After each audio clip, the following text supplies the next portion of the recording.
আসসালামু আলাইকুম। তো আশা করি সবাই ভালো আছেন। তো আজকের ভিডিওতে আমরা শেখার চেষ্টা করব যে what is the Amazon buy box এবং how does the buy box work on Amazon. তো আমরা যখন অ্যামাজনে কোনো কিছু সেল করার চিন্তা করব তখনই আমাদের বাই বক্সটা যে বিষয়টা এটা চলে আসবে। কারণ বাই বক্স অ্যামাজনের ক্ষেত্রে বিশেষ করে সেল ভেলোসিটির ক্ষেত্রে খুবই গুরুত্বপূর্ণ একটা বিষয়। তো চলুন আমরা শিখি তাহলে আসলে বাই বক্সটা কীভাবে কাজ করে দেখি বা বাই বক্সটা কী। এখানে একটা ডেফিনেশন দেখতে পাচ্ছি বাই বক্সের। এখানে আছে the Amazon buy box is the add to cart and buy now section of the product listing. এখানে বলা হচ্ছে কি আমরা যখন অ্যামাজনে সেল করার কোনো কিছু চিন্তা করব বা প্ল্যান করব তখন একটা লিস্টিং ক্রিয়েট করতে হয়। তো সেই লিস্টিংয়ের পরে আমরা ডিটেল পেজে বা বায়ার বক্সের থেকে যখন দেখবে তখন সে একটা ডিটেল পেজ দেখতে পারবে। সেইখানে অ্যাড টু কার্ট এবং বাই নাও অপশন থাকবে। এটা আমরা একটু পরে দেখব।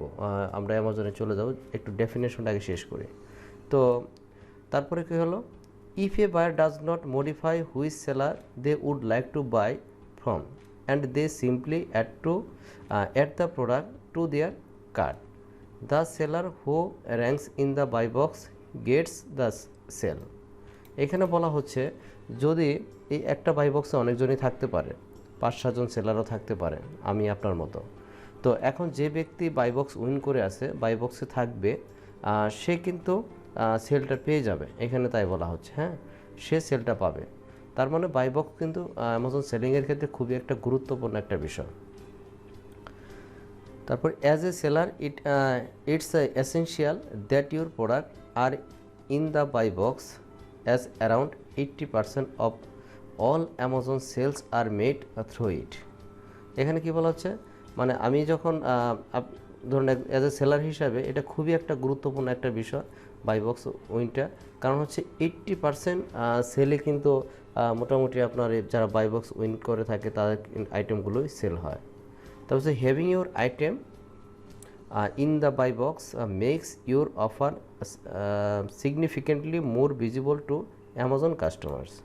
তো এই বাই বক্সে যারা উইন থাকে সেক্ষেত্রে অ্যামাজন কিন্তু এটাকে যখন প্রমোট করে কাস্টমার কিন্তু এটা তখন কি দেখে, যে ভিজিবল, এটা দেখে সবসময় যে বাই বক্সে আছে এত কিছু ভিতরে ঢুকে পারচেস করে খুব কম কাস্টমারই পারচেস করে। তো 80% সেল কিন্তু এইখান থেকে যারা বাই বক্স উইন করতেছে তারাই কিন্তু সেলগুলো পাচ্ছে। তো তার মানে বুঝতে পারছেন যে বাই বক্স কতটুকু গুরুত্বপূর্ণ অ্যামাজন সেলিংয়ের ক্ষেত্রে। এখন দেখি how does the buy box work on Amazon. তো মূলত এরকমই হয়ে থাকে ডিটেল পেজটা। আমি একটু অ্যামাজনেই যাই, কিভাবে কাজ করে একটু দেখি আমরা। এখানে দেখেন, এখানে একটা প্রোডাক্ট আমি ওপেন করে রাখছি। এই প্রোডাক্টটা বাই বক্সটা মূলত এই যে এই পাশে রাইট কর্নারে এইদিকে থাকে, এই যে এটা। এখানে দেখেন এই যে অ্যাড টু কার্ট, এটা কিন্তু ডিটেল পেজ। এটা হচ্ছে যে আপনি যে প্রোডাক্ট লিস্টিংটা করবেন, যখন প্রোডাক্ট লিস্টিং হয়ে যাবে ক্লিক করো তখন এরকম দেখাবে। তো বায়াররা যখন সার্চ করবে কোনো কিছু লেখে তখন কিন্তু এরকমই দেখবে। যেমন এই যে আমি ধরুন আমি অ্যামাজন এই যে .com-এ আছি, এইখানে ফুড কন্টেনার লিখে কিওয়ার্ডটা লেখা আছে। ধরুন আমি এটি সার্চ দিই, আবার কী আসে দেখি। দেখেন কাস্টমার কিন্তু এইভাবে লিখবে, ও যে ধরনের আইটেম চাচ্ছে সেই ধরনের আইটেম লিখেই এই সার্চ বারে সার্চ করবে, যে প্রোডাক্টগুলো র্যাঙ্কে থাকবে এবং কি রিভিউস এবং প্রাইস সব কিছু মিলে আর ভালো লাগবে, সে কিন্তু পারচেস করে চলে যাবে। এটা তার ডিটেল পেজ। হ্যাঁ, আর ডিটেল পেজ যদি এটা হয়, যদি একটা আইটেমের উপর ক্লিক করলে কিন্তু ওপেন হয়ে যায়। যেমন আমি অলরেডি একটা যেহেতু আইটেম ওপেন করে রাখছি, দেখেন এই আইটেমটাই দেখেন বায়ার কিন্তু এরকমভাবে দেখবে।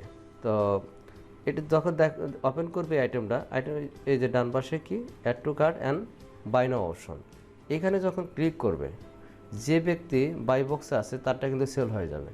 কিন্তু মজার বিষয় হলো দেখেন এইখানে বাই বক্স কিন্তু আর কেউ নেই, বাই বক্স অনলি এই ব্র্যান্ডটা আছে, এই যে এলিগেন্ট ব্র্যান্ড, এই যে এলিগেন্ট।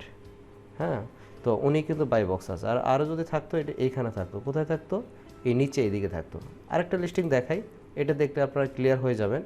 এইখানে দেখেন এই লিস্টিংয়ের ক্ষেত্রে কী হলো, সেল করতেছে কি, এখানে ব্র্যান্ড হচ্ছে কি অক্সো, আর এদিকে সেল করতেছে কে? এই যে অ্যামাজন আছে, ship from Amazon, sold by Amazon. তার মানে এখানে অ্যামাজন সেল করতেছে, ইভেন শিপও করতেছে অ্যামাজন। এই নিচের দিকে যখন একটু আসবেন, এইখানে মূলত বাই বক্স আরও যা কারা আছে দেখতে পারবেন। এইখানে দেখে নিউ অ্যান্ড ইউজড 13 ফ্রম, এইখানে যখন ক্লিক করবেন আরও 30 সেলার কিন্তু এখানে আছে। ইউজড আইটেম আছে, তারপরে হচ্ছে নিউ আইটেম আছে। দেখুন এই যে অন্য অন্য সেলার কিন্তু বিক্রি করতেছে। এই যে এগুলো হচ্ছে সেলার, এভরিথিং কিচেন, তারপরে হচ্ছে বিআরজি গেল, হ্যাঁ, এই অনেকগুলো দেখুন, এই যে অনেকগুলো সেলারই কিন্তু আছে এখানে। তারা কিন্তু একটা লিস্টিংয়ের ভিতরেই কিন্তু অনেকগুলো সেলার ঢুকে এখানে সেল করতেছে, এটাকে বাই বক্স।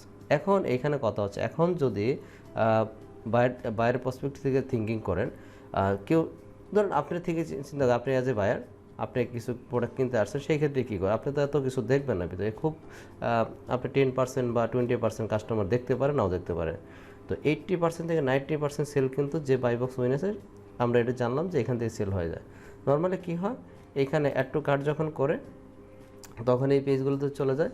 ইভেন যে পেমেন্ট সিস্টেমগুলো আসবে, পেমেন্টগুলো যখন কমপ্লিট করবে তখন এই আইটেমটা কিন্তু যে বাই বক্স আছে তারটা কিন্তু চলে যাবে, তারটা সেল হবে। তার মানে কি, যে বাই বক্স উইন করে আছে সেই সেলার কিন্তু এখানে সেল পাচ্ছে।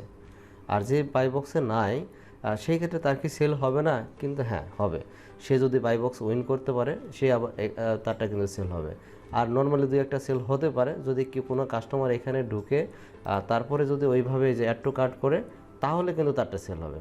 আদারওয়াইজ কিন্তু সে সেল পাচ্ছে না। যতক্ষণ না পর্যন্ত আপনি বাই বক্স উইন করতে পারতেছেন, ততক্ষণ পর্যন্ত কিন্তু আপনার আইটেমটা সেল হবে না। তো এটা কি হয়, এইটার সাথে আর এই আইটেমের সাথে একটু কম্পেয়ার করি।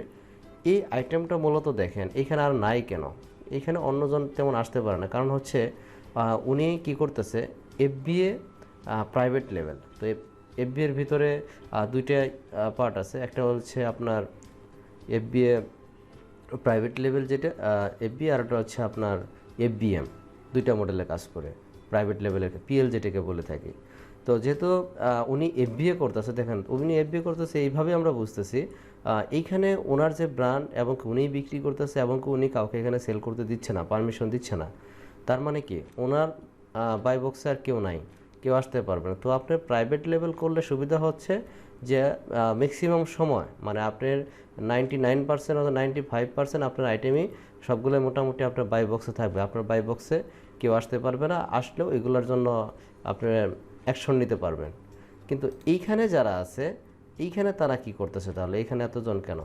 এখানে যেহেতু মেইন ব্র্যান্ড ওনার হচ্ছে অক্সো কী করতেছে, হয়তো এখানে হোলসেলের বিষয়টা আছে, এফবিএমের কী বলে ড্রপ শিপিংয়ের বিষয়গুলো আছে, সেই মডেলে কিন্তু এখানে কাজ হচ্ছে। অনেক হোলসেলারও আছে এখানে। হোলসেল এইটা কারণ হচ্ছে হোলসেলের সিস্টেমটা আবার একটু ভিন্ন। হোলসেলে এখানে পারমিশন নিতে হয়, নিয়ে তারপরে এখানে সেল করা যায়। সেই ক্ষেত্রে এরকম বিভিন্ন সেলারকে তারা অ্যাপ্রুভাল দিয়ে রাখছে, বিদায় কিন্তু এখানে তারা সেল করতে পারতেছে। তো এইভাবে মূলত আসলে বাই বক্সটা কাজ করে। তারপরে আমি আরও আরেকটা ভিডিও দিব। নেক্সট ভিডিওটা হবে আপনাদের কিভাবে আমরা বাই বক্সটা উইন করতে পারি। এটা তো দেখলাম বাই বক্স কী এবং বাই বক্স কীভাবে কাজ করে। এখন বাই বক্সটা কীভাবে উইন করা যায়, উইন করার জন্য কী কী স্টেপগুলো নেওয়া উচিত, তো আমি এটি নেক্সট ভিডিওতে আপনাদের সাথে শেয়ার করব ইনশাল্লাহ। তো আজকে এই পর্যন্ত, ভালো থাকবেন। তো আসসালামু আলাইকুম।